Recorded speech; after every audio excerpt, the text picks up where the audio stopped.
నా పాదాభోదనాలు తెలియపరుచుకుంటాను. సంవత్సరానికి 275 మంది విద్యార్థులు మెడికల్ కోర్సులు చదువుకుంటుంటే, ఉచితంగా వైద్యం అందించుకుంటుంటే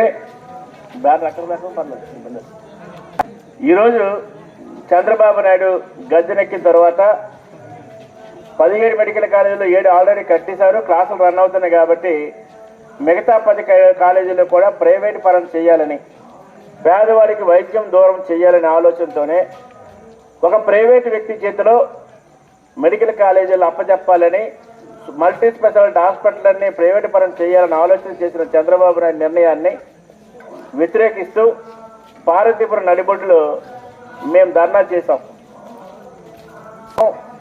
దీన్ని వెనక్కి తీసుకోండి అని చెప్పి అడిగాం. అప్పుడు కూడా స్పందించలేదు. 15 కిలోమీటర్ల దూరంలో ఉన్నాం.